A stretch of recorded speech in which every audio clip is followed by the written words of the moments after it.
Assalamualaikum warahmatullahi wabarakatuh. Halo teman-teman semua, bagaimana kabarnya? Semoga senantiasa sehat dan selalu dalam lindungan Allah Subhanahu wa Ta'ala.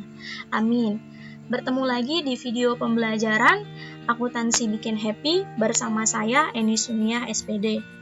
Dalam video pembelajaran kali ini kita akan membahas tentang mata pelajaran praktikum akuntansi lembaga atau instansi pemerintah kelas 12, di mana untuk materi bab pertama yaitu akuntansi aset lancar satuan kerja atau satker dalam kurung kas, piutang, dan persediaan. Nah, sebelum kita belajar lebih lanjut, alangkah baiknya kita mengetahui terlebih dahulu kompetensi dasar dan juga tujuan pembelajaran. Kompetensi dasar terdiri dari pengetahuan yang ditandakan dengan 3, kemudian 4 ini untuk keterampilan. 3.10 ini 10 urutannya. Ini diurutkan dari mulai kelas 11. Kelas 12 mulai dari kompetensi dasar nomor 10, yaitu menganalisis transaksi akuntansi pendapatan satker atau satuan kerja dan akuntansi pendapatan desa atau kelurahan. Untuk keterampilannya, melakukan pencatatan akuntansi aset satker dan akuntansi aset desa atau kelurahan. Di mana setelah kalian belajar, tujuan pembelajarannya adalah yang pertama, mengidentifikasi penyajian kas dan setara kas di neraca. Kemudian yang kedua, mengklasifikasikan kode akun dan nama akun piutang. Dan yang ketiga, mengidentifikasi jurnal pencatatan transaksi dalam pembukuan SKPD Dinas Pendapatan. Nah, di sini saya juga akan membahas topik pembahasan, di mana sebenarnya ini sudah saya rangkum. Sebenarnya dalam subbab akuntansi kas satuan kerja, sebelum penyajian kas dan setara kas ini ada teorinya, cuma tidak saya bahas di sini. Di video pembelajaran kali ini saya lebih membahas bagaimana cara praktiknya. Kalau teori kalian bisa cari sendiri di internet, tapi kalau praktik itu agak susah. Nah, untuk akuntansi kas satuan kerja di sini ada bab bagian penyajian kas dan setara kas. Kemudian di subbab yang kedua, akuntansi piutang satuan kerja, ada klasifikasi piutang, kemudian ada jurnal penerimaan transaksi. Di sini ada 2 jurnal, yaitu jurnal finansial dan jurnal pelaksanaan anggaran. Untuk subbab pertama, yaitu penyajian kas dan setara kas di neraca. Ini saya lampirkan, di mana yang pertama yaitu kepala. Jangan lupa untuk mencantumkan namanya terlebih dahulu, kemudian ada nama jenis laporannya dan ada periodenya. Nah, di kolomnya juga terdiri dari uraian, kemudian tahun lalu dan tahun berjalan. Nah, di dalam sini, neraca ini sebenarnya kan ada 3 bagian, ada aset, ada hutang, dan juga ada ekuitas. Tapi di sini karena kita bahasnya kas dan setara kas, jadi hanya dibahas tentang asetnya. Nah, aset ini terdiri dari aset lancar, kemudian ada aset tetap, dan aset lainnya. Aset lancar terdiri dari kas dan setara kas. Bisa kalian baca tersendiri. Ada kas di Bank Indonesia, kas di kantor pelayanan. Ini tergantung dari akun dan kas yang disimpannya di mana ya. Bisa diganti sesuai dengan keterangannya masing-masing. Nah, di investasi jangka pendek ada piutang. Jadi nanti piutang, kita bahas piutang juga nih. Piutang masuknya ke aset, termasuk aset lancar. Dan juga ada persediaan. Kalau investasi jangka panjang terdiri dari aset tetap dan aset lainnya. Aset tetap ini contohnya apa? Coba kalian jawab di kolom komentar. Nah, kalau aset lainnya ini terdiri dari aset yang dibatasi penggunaannya atau aset non-lancar lainnya. Nah, kemarin kalian sudah saya suruh untuk mencari aset non-lancar di teori yang kemarin ya. Coba kalian jawab pertanyaan saya, 3 kriteria dari aset non-lancar? Jawab di kolom komentar. Selanjutnya, ini adalah contoh format neraca pemerintah daerah, di mana hampir sama ya, formatnya pasti sama. Ada kepala, uraian, dan tahun lalu dan tahun berjalan. Perbedaannya apa? Perbedaannya di sini, kas dan setara kas. Tergantung dia menyimpannya di mana. Kalau pemerintah pusat itu kas di Bank Indonesia kan, karena dia pusat. Nah, kalau di kas pemerintah daerah itu kas di kas daerah. Tergantung kas daerah, bisa juga nanti bank apa. Misalnya pemerintah daerah DKI, berarti adanya di kas di Bank DKI. Contoh, ini opsional. Tergantung dari penyimpanan kasnya di mana. Untuk selebihnya sama.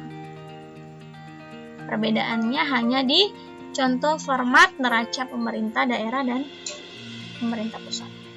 Selanjutnya, subbab selanjutnya yaitu klasifikasi piutang.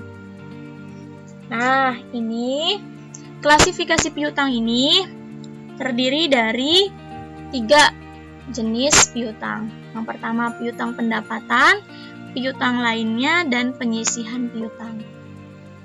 Yang angka ini namanya kode akun. Terdiri dari 5 nomor. 11301. Yang berubah yang mana, Bu? Nah, kalau bacanya gini. Ini kan namanya judulnya piutang pendapatan. Dia menggunakan 1130. Satunya ini yang berubah. Kalian perhatikan. Di sini 1, 2, 3. Angka 1 sampai 4-nya tetap sama kan? Begitu juga dengan piutang lainnya. Dia menggunakan 1140. Nah, angka terakhir di belakang 0 itu yang berubah. Begitu juga dengan penyisihan 115. Nah, ini harus berurutan. Pertama 113, 114, dan juga 115. Nah, ini sangat penting ya. Ini namanya klasifikasi piutang. Oke. Selanjutnya, nah ini yang tidak kalah lebih pentingnya yaitu jurnal pencatatan transaksi dalam pembukuan SKPD Dinas Pendapatan. Di dalam jurnal ini saya langsung masuk ke studi kasus, di mana studi kasus ini saya ambil dari buku Praktikum Akuntansi Lembaga atau Instansi Pemerintah kelas 12 terbitan Erlangga, yaitu penulisnya Kusmayadi dan Dwi Harti. Kalau kalian punya bukunya, silahkan buka halaman 26. Di sini dijelaskan bahwa berikut ini transaksi yang terjadi pada SKPD Dinas Pendapatan Kabupaten Bersemi tahun 2018. Di sini terdiri dari 5 transaksi. Nanti kalian disuruh untuk menjawab. Dari 5 transaksi ini dibuatkan jurnal finansial dan juga jurnal pelaksanaan anggaran. Kita akan bahas satu persatu. Untuk tanggal 5 Januari 2018, ditetapkan piutang PBB pedesaan dan perkotaan sebesar 1.120 juta. Ingat kata kuncinya, kalau ada kata ditetapkan piutang, berarti uangnya belum diterima, baru piutangnya bertambah. Kalau piutang bertambah, ada di sebelah debit. Nah, kreditnya apa, Bu? Kreditnya otomatis pendapatan. Karena piutang bertambah, pendapatan juga bertambah. Kita langsung masuk ke jurnalnya ya. Untuk tanggal 5 Januari, piutang PBB pedesaan dan perkotaan pendapatan PBB pedesaan pada pendapatan PBB pedesaan dan perkotaan LO. Ini jawabannya. Nah, ini piutang di sebelah debit, PBB pedesaan dan perkotaan, ini deskripsinya. Nah, ini deskripsinya dari sini nih, PBB pedesaan dan perkotaan. Jadi, debitnya piutang, PBB, piutang deskripsinya PBB dan perkotaan, kemudian kreditnya pendapatan PBB pedesaan dan perkotaan. Jadi intinya hanya di sini. Debitnya piutang, kreditnya pendapatan. Jangan lupa kalau pendapatan belakangnya dikasih LO. Apa itu LO? LO adalah laporan operasional. Laporan operasional itu nanti memudahkan kalian untuk membuat laporan keuangan di akuntansi pemerintah masuknya ke laporan operasional. Nah, ada keterangannya. Ini keterangannya boleh ditulis, boleh tidak, opsional. Ya. Setelah jurnal finansial, ada lagi jurnal pelaksanaan anggaran. Nah, untuk soal nomor 5, jurnal pelaksanaan anggarannya tidak ada jurnal. Tidak di jurnal, ya.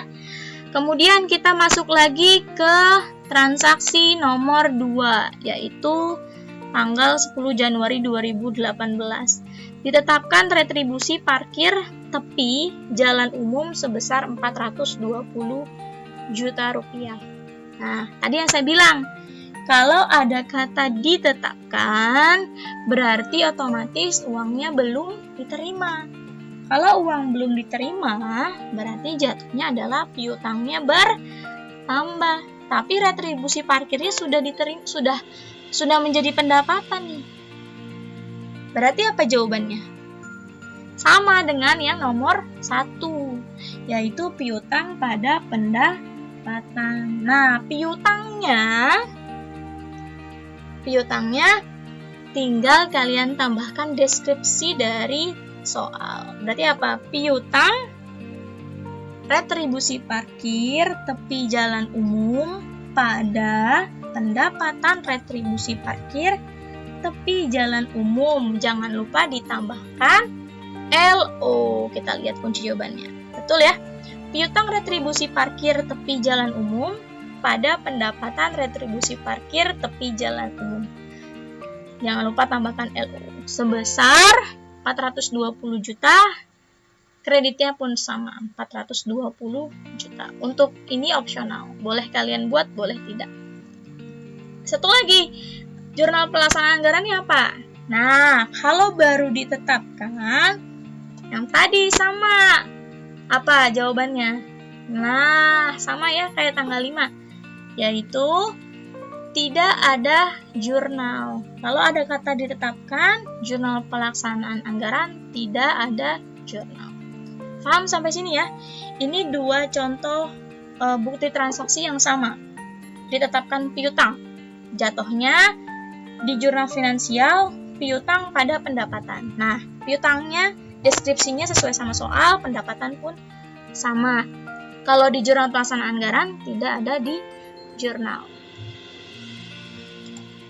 Sekarang kita masuk lagi ke transaksi ketiga. Kita balik lagi, transaksi ketiga.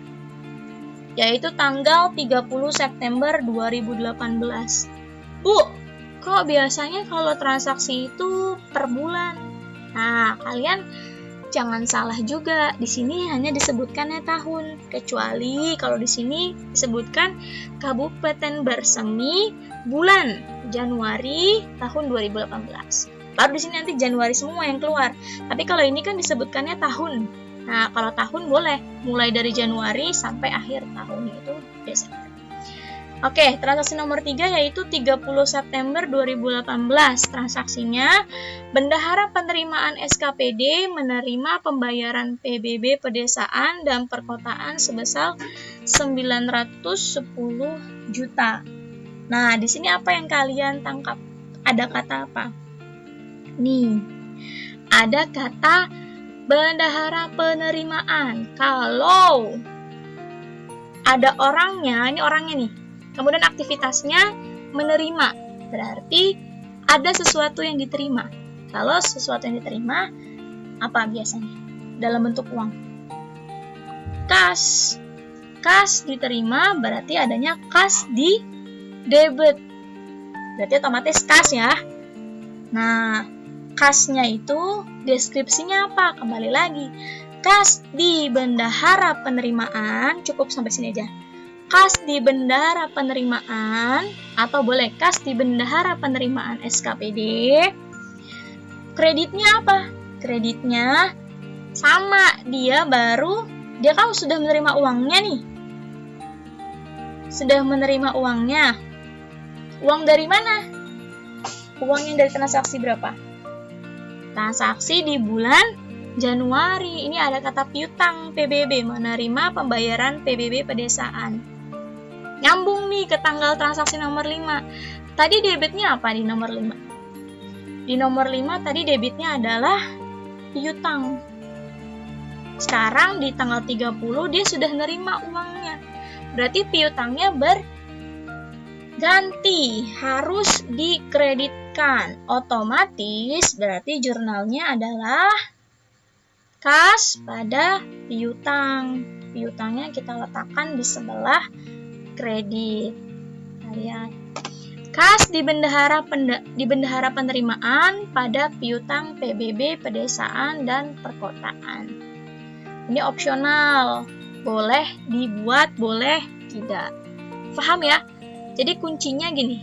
Kuncinya kalau ada kata bendahara penerimaan menerima, berarti otomatis kasnya bertambah. Kas bertambah ada di sebelah debit. Nah, kreditnya apa, Bu? Kreditnya lihat lagi, pembayaran PBB. Biasanya ini nyambung ke soal sebelumnya. Nih, PBB pedesaan perkotaan. Debitnya apa di sini tadi? Piutang kan? Masuk ke sini harus dinolkan dengan cara dikreditkan. Yang awalnya di sini di debit, di sini menjadi kredit. Jadi untuk jurnalnya ini untuk tanggal 30, yaitu kas di bendahara penerimaan pada piutang PBB pedesaan dan perkotaan sebesar 990 juta rupiah. Sekarang kita langsung masuk lagi ke jurnal pelaksanaan anggaran. Untuk 30 September, jurnalnya adalah perubahan sal pada pendapatan PBB pedesaan dan perkotaan LRA. Ingat ya di kelas 11. Ini kembali lagi ke kelas 11. Kalau jurnal pelaksanaan anggaran, awalnya dia finansial, ada kas di sebelah debit. Nah, di jurnal pelaksanaan anggaran, debitnya dijadi perubahan sal.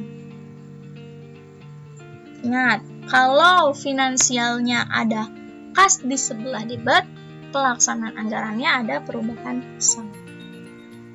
Terus kreditnya yang tadi kan piutang.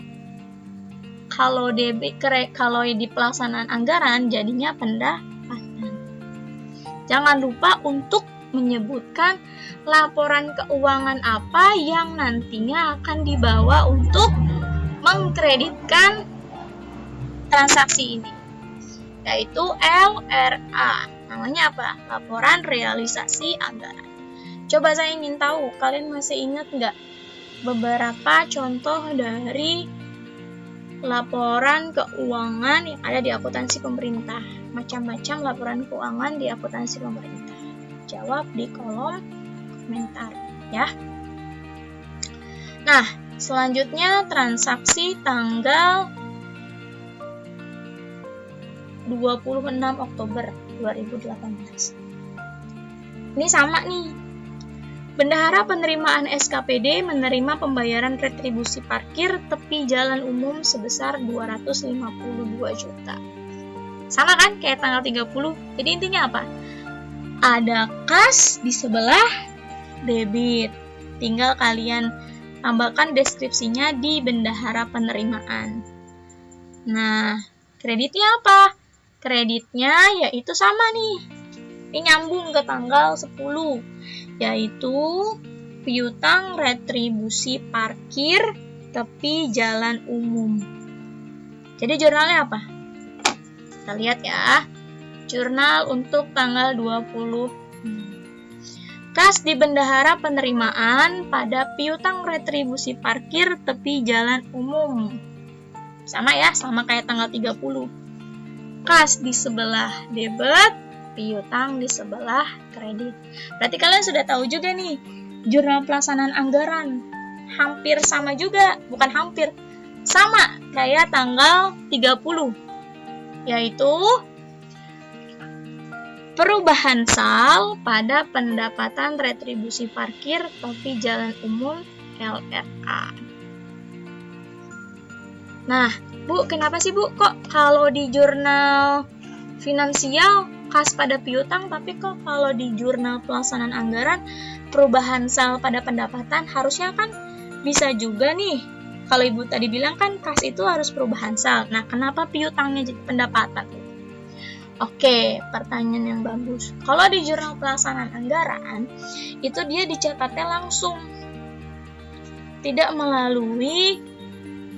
Jadi menurut pelaksanaan anggaran, uang itu langsung diterima dalam bentuk pendapatan.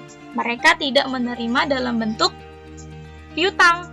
Makanya yang tadi nomor pertama dan nomor kedua, ketika ada piutang, di sini tidak ada jurnal.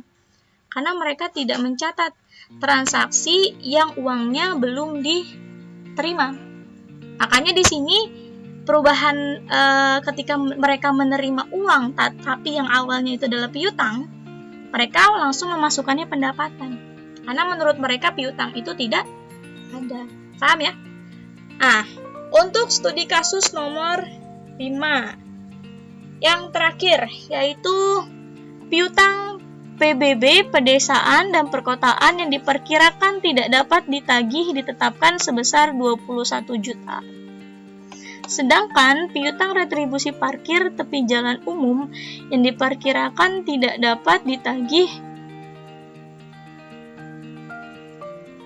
ditetapkan sebesar 8.400.000 rupiah. Sekarang kalian perhatikan. Ini ada kata apa di sini?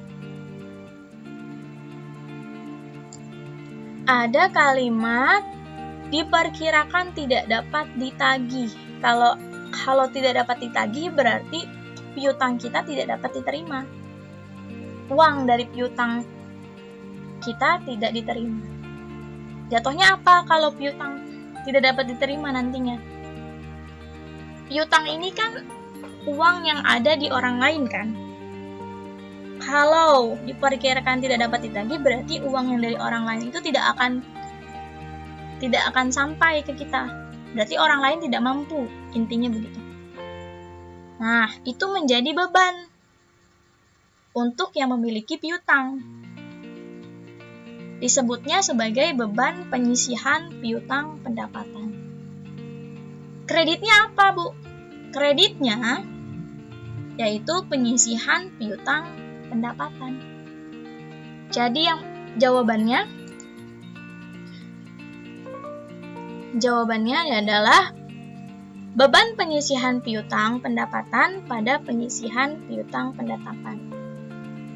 Nominalnya 29.400.000. Dari mana, Bu? Nah, ini kan ada dua nih. Ada 21 juta dan ada 8.400.000. Nah, ini kalian tambahkan. Hasilnya 29.400.000. Jadi, keterangannya penetapan piutang pendapatan yang tak tertagih. Nah, itu boleh kalian tulis, boleh tidak. Nah, selanjutnya untuk pelaksanaan anggaran. Tadi saya bilang, yang pelaksanaan anggaran itu kalau berhubungan dengan piutang, dia tidak di jurnal. Pelaksanaan anggaran hanya di jurnal ketika ada penerimaan kas. Dia sebutnya sebagai perubahan sal.